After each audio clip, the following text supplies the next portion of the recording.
On today's Locked On Jayhawks, the top 10 point guard, shooting guard combo options for Kansas that are available either via recruiting or the transfer portal right now for the Jayhawks. You are Locked On Jayhawks, your daily podcast on the Kansas Jayhawks, part of the Locked On Podcast Network, your team every day.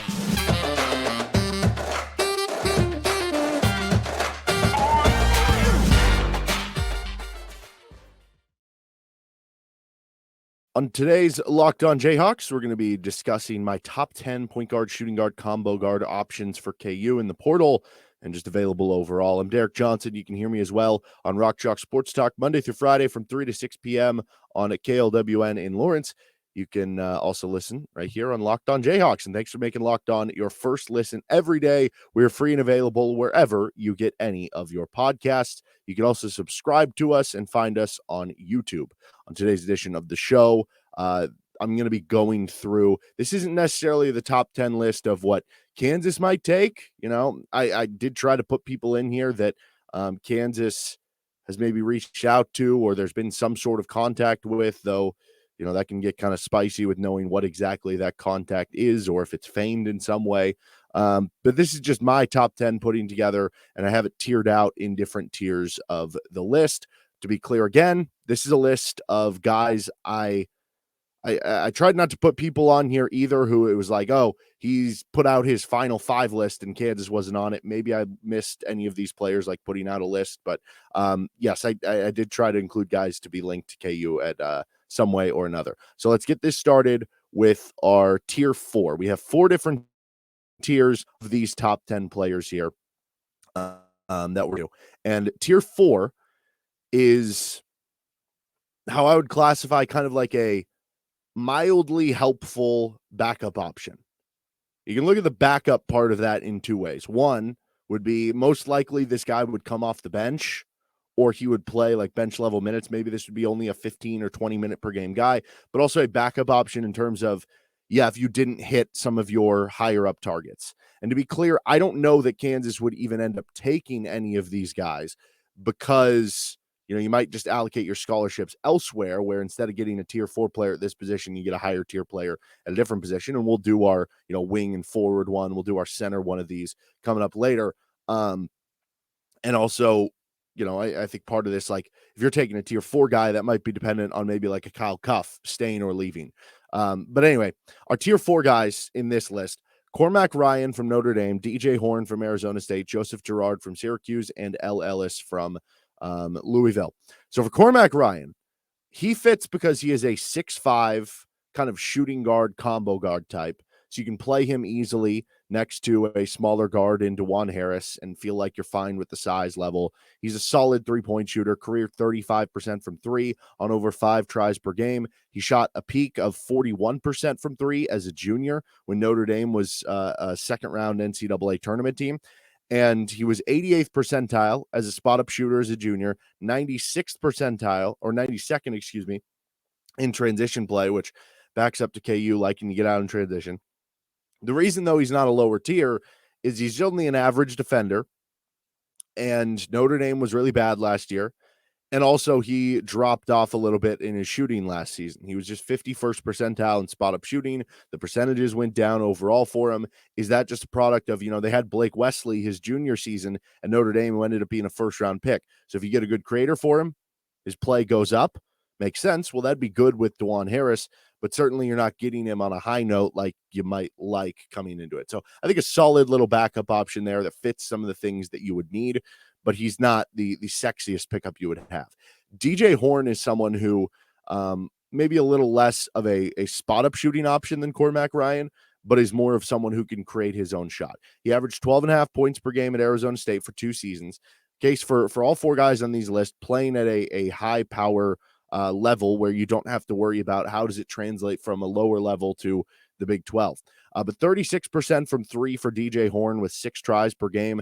Like I said, he can create off the dribble. He was on an NCAA tournament team, so you don't have the worry of, oh, was he just putting up bad numbers on a bad team? He shot over 40% from 3 in the 13 games he played against KenPom top 50 competition. So he raised his game up against better competition. But the reason he's not in a higher tier This was one I did flirt with putting in tier 3, but he's only 6'1", so you do have a little bit of a worry of playing, him next to DeJuan Harris. He's not great on 2-point shots. He's a good, not great spot-up shooter, which you'd be asking him to do a lot of, I would imagine.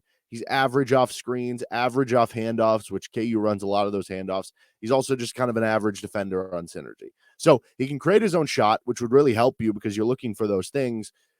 But, there's a lot of other average things in there from some of his synergy numbers, which is why he is in tier 4. Again, solid backup take, but maybe not one of your first priorities. And there was reported interest or reaching out in some way with Horn and Kansas. Again, is that just a ploy by the kid and his party to, raise up NIL bidding coming his way? Is it real? Is it just a, hey, we're sort of interested from Kansas? Is it a, hey, we're really interested? You think if that was the case, you would have had a visit. So certainly somebody to keep an eye on. Joseph Girard, I think, fits because, when you were looking at what exactly is Kansas looking for here at the point guard, shooting guard, combo guard, whatever options, you have DeJuan Harris, you have Marco Jackson. You're looking for somebody who can, if you're bringing on a combo guard type, can shoot the ball, create their own shot. Those are what you're missing out of that group, maybe consistently. And Girard does those things well. He averaged 16.5 points per game his final year at Syracuse. 13.5 points per game his 4-year career, so he's a good scorer. 38% from 3 last season, 40% the year prior on around 7 tries per game. He was 67th percentile, which is classified as very good in shooting off screens, according to Synergy. So you'd be able to move him around. But why he's not on a higher tier, he's listed at 6'1". He played zone defense, so you have to worry about the man defense coming over. Syracuse wasn't very good, and also he was a good, not great, spot-up shooter, 53rd percentile in Synergy. You have to worry about the man-to-man defense, not just from the transition, but also he's not someone who really profiles as being like an elite defender. So that one, I don't know how likely it is. Doesn't seem like there's really been much contact, but if we're making a top 10 list, I had to go far down the list. Seems like KU is being kind of in the dark or maybe a little more picky and choosy, which they should be. They're Kansas with some of these players. So it hasn't been like I think I saw at one point Arkansas had reached out to like 86 transfers or something like that. KU is more on the conservative side with being like, no, let's be very cautious with this. And then the last one here on tier 4 is L. Ellis. Great name, by the way. But he is 6'3", so that's helpful because you want, I think, somebody who is 6'3" or taller. Now, we'll get to tier 1 in this list, and those guys are not because those guys are just so good. It makes up for it, but that would be ideal playing next to DeJuan. So he's 6'3", averaged 18 points per game in the ACC. It was only 32% from 3, but it was 36% from 3 the year prior when Louisville wasn't as horrible as they were this season, and he had better pieces around him. And he was actually 74th percentile last season in spot-up shooting, despite shooting only 32% from 3, which he would be doing more spot-up shooting with Kansas than he did at Louisville, where he kind of had to create everything. So he's a good scorer. He was kind of the one, good player on a really, really bad Louisville team, but that's part of why he's not a fit. Louisville wasn't just bad. They were terrible. They were in the 40s on KenPom this past season. That would be like the equivalent of bringing on a player from, some very small school. He wasn't a great defender either. Is part of that because you're on a horrible team and you're just not really giving the effort at that point? I don't know. So to be clear, I'm not really sure Kansas has much interest in any of these 4 players. That's part of why they're tier 4. The extent of the interest we've seen is that brief mention with DJ Horn, but I guess these are solid enough that they fit in certain regard backup options, which is why they are on the 4th tier here. All right, we're going to get to tier 3 in just a second with Locked On Jayhawks, but first, this episode of the show are looking for a delicious snack but don't want all of the sugar and the calories. Then you need to try the best tasting protein bar ever, Built. What makes Built bars so good? For starters, they're all covered in 100% real chocolate. That's right, real chocolate. And they come in unbelievable flavors like churro, peanut butter brownie, cookies, and cream. I don't know how they do it, but the bars taste like a candy bar while maintaining amazing macros. And what's even better, they are healthy. Only 130 calories, 4 grams of sugar, whopping 17 grams of protein. And now you don't need to wait around to get a box. For years, we've been talking about ordering Built bars at Built.com, which you still can. But now you can get them at your local Walmart or Sam's Club while you can still get your specialty flavors at Built.com. Head to your nearest Walmart today, walk to the pharmacy section, grab yourself a box of Built Bars. You can get a 4-bar box, cookies and cream, double chocolate bar, or the coconut puffs. If you're close to a Sam's Club, you can run in, get a 13-bar box, really stock up with brownie batter, puffs, or churro puffs. So check it out with Built Bar or at built.com. On to our next tier of things. That would be on to tier 3, which I classified this one kind of as like backup options with higher potential. So this is kind of similar to tier 4, but I think these guys have higher potential to hit and be real players on the team. One of these is Primo Spears from Providence, another Noah Thomason from Niagara, and another Stephen Ashworth from Utah State. So Spears is 6'3", which is a positive, playing next to DeJuan Harris. And you're talking about a guy who put up, you just look at the counting stats, 16 points, 5 assists per game in the Big East, which was probably the second best conference this year in college basketball, with the Big 12 1, Big East number 2. Maybe it's number 3. I don't know, whatever. One of the best conferences in college basketball. He can create it off the dribble.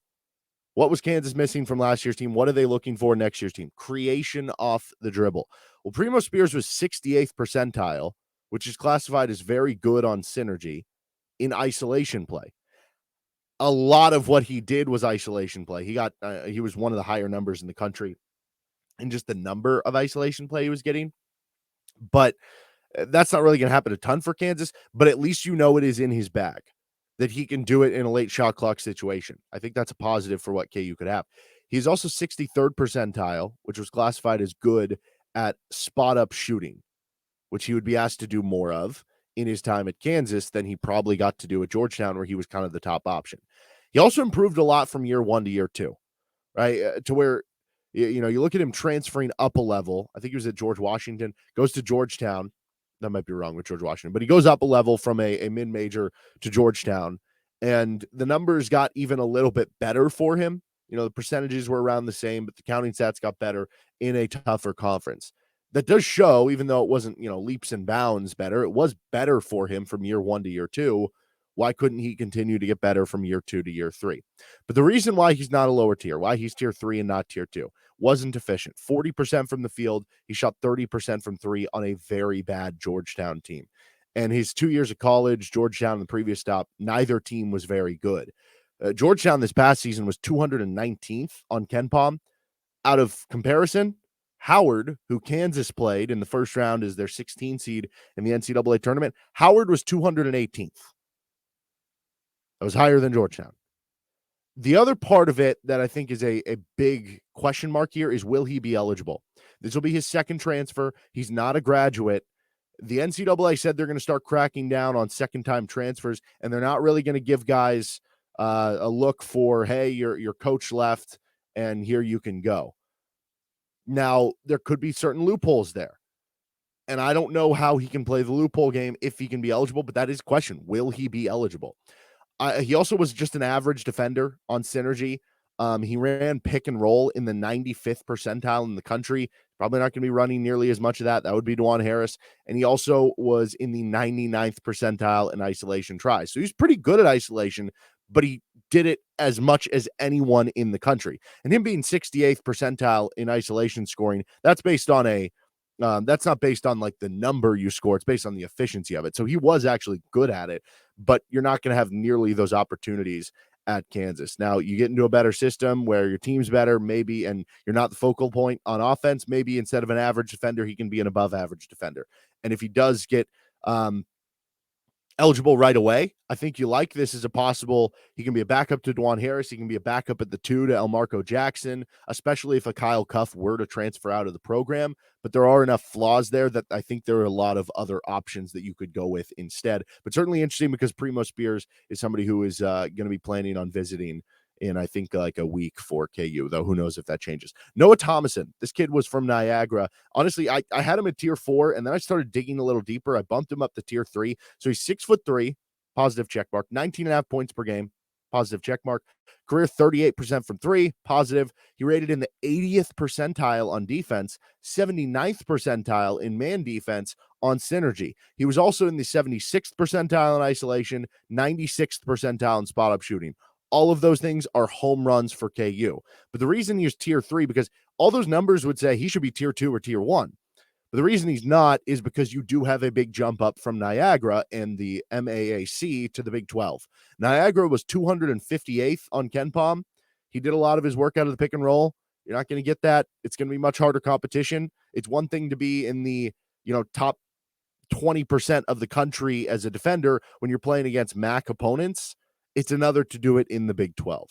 So those numbers are great, but you do have questions about jumping up, and that is why he is tier 3. But he is someone who, if he could come in and be a backup to DeJuan Harrison, Elmarco Jackson, and I don't know, can he be better than a Joe Yesufu? I think he probably can. He got a little bit more size to him, and I think he had more sustained success and maybe better defensive numbers than Joe did coming in from Drake. Stephen Ashworth from Utah State. The biggest problem here is the size, 6'1", and that might be, a little too much. He's kind of slight of frame, but 16 points per game. If you just look at the numbers, this would be a tier 1 or a tier 2. He was on a KenPom top 30 team in Utah State. He shot 43% from 3 on 7.3 attempts per game. And he's also at 41% from 3 for his career. So, knockdown three-point shooter. He shot high 80 percentages from the free throw line. Basically, he can just really shoot it. Good passer, older player. He did a LDS mission for like 2 years before going to college. So he's going to be like 24 years old. Older players are good in college basketball. It's good to have that experience. Back to the shooting, though. 99th percentile on synergy and spot-up shooting. Hello. 85th percentile in handoffs. Okay, you run the chop play a lot, right? 76th percentile in transition. Okay, he likes to get out in the open. And 51st percentile off screens, which is actually like it's an average, above average number, a lot better than like Grady Dick was, for instance, last year. But again, why he's not a lower tier? He's 6'1", in 6 games against KenPom top 50 opponents.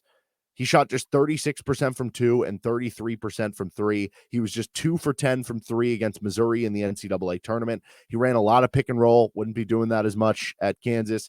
Not good in isolation, which that would be ideal for Kansas to have. And he was only an average defender, and that was in the Mountain West.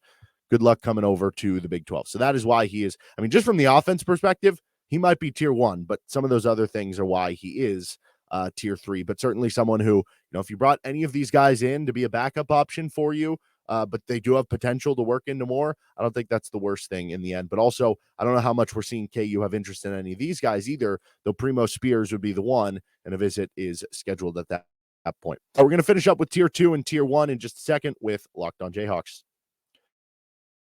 So is somebody who has already visited for KU. We have one guy. That's Nicolas Timberlake from Towson. Why Nicolas Timberlake fits. We're actually going to have a Nick Timberlake deep dive on tomorrow's show, and we're going to go further into this.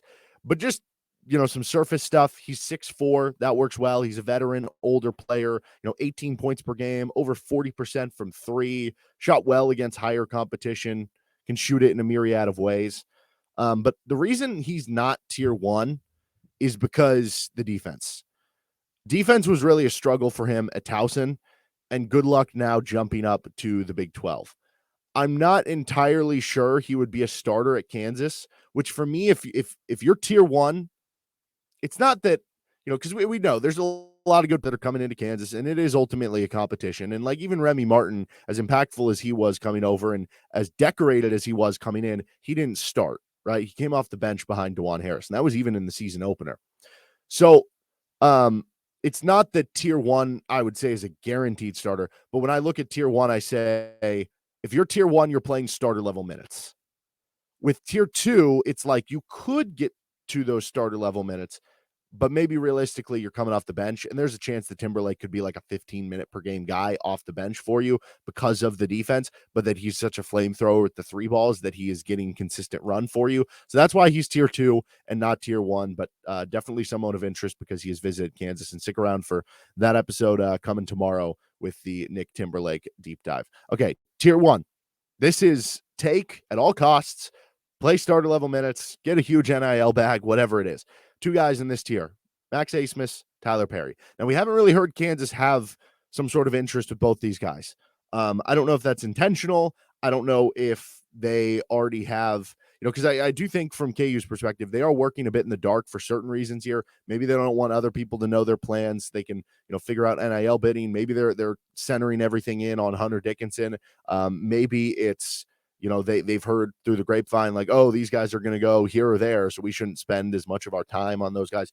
Whatever it is. Maybe there is interest, maybe there's not. But these are the top tier guys. With Max Abmas, he averaged over 20 points per game, 3 straight seasons. He's a career 39% three-point shooter on almost 9 attempts per game. Super high volume, super high efficiency. 23 points per game in the NCAA tournament against better competition. 23 points per game on 48% from 3 in 5 career games against Big 12 competition. He is the best shot maker and creator that is available, in my opinion, and his synergy numbers are awesome to back it up. 79th percentile in transition play, 97th percentile in spot-up shooting, 88th percentile in isolation, 82nd percentile in pick and roll, wouldn't be doing it much, 76th percentile in handoffs, and 100th percentile in limited numbers in cuts off the ball. Very good offensive option for you, for a team that needs offensive option, that needs guys who can create their shots, that can hit open threes for you. He fills all those roles for you and gives you another ball handler on the floor. The possible hesitations, though, he's only 6'1" and 165 pounds. You have the defensive end that you're worried about. He was average according to Synergy on the defensive end, but that's in the Summit League. Now you go to the Big 12, you're probably a below average or bad defender at that point. He also, in 6 games against KenPom top 100 teams this season, only shot 25.5% from 3, and he only shot 21% from 3 in 5 top 50 games this year. A lot of that was anchored down, though, by the one Duke game in the NCAA tournament where he didn't shoot it well. I will say, though, to counter that, he did shoot over 41% from 3 versus KenPom top 100 opponents the previous 2 seasons, not just 1 season, 2 seasons. So the bigger sample size there is that he has shot well in those games, but the defense is the biggest question there. I would just say this, though, he is so elite on the offensive end. Kansas has a good defensive core built in with DeJuan Harris, KJ Adams, one of their centers, Ernest, Zuby, whoever. And, if they bring on one of these transfers on the wings who can play good defense, you have enough defensive insulation in there that you just say, give me the offense. And we'll still be okay defensively. Like, we have Bill Self, we have a bunch of other good defensive players. Give me the guy that can create the shots to add to what we don't have right now. And Max Abmas would do that. Tylor Perry might be, it's funny. Max Abmas has the individual numbers over Tylor Perry, and you would think that Abmas would be the better option. I almost wonder if Tylor Perry should be tier 1A and Abmas tier 1B. So Perry averaged 17 points per game at North Texas. But North Texas is one of the slowest playing teams in the country. Like, there are not many teams that play slower than them. So his 17 points per game versus Abmas, who gets, 23 or whatever for his, career 20-plus points for 3 straight seasons. They're playing one of the fastest tempos. So Perry's 17 might actually be a little bit more impressive with how slow North Texas plays. He shot over 41% from 3 the last 2 seasons on 6.5 tries per game. He was in the 89th percentile in spot-up shooting. He was in the 81st percentile off of screens. He creates off the dribble too. 90th percentile in isolation scoring. 93rd percentile in pick and roll. And he was on a winning program. North Texas was actually 31st in KenPom by the time the season wrapped up. They were a good team. Conference USA ended up being pretty good with them. They had a team who won the CBI. Florida Atlantic goes to the Final Four. And how about this? Tylor Perry played against KU in that ESPN Events Invitational against the 2021-22 Kansas team that ended up winning the title.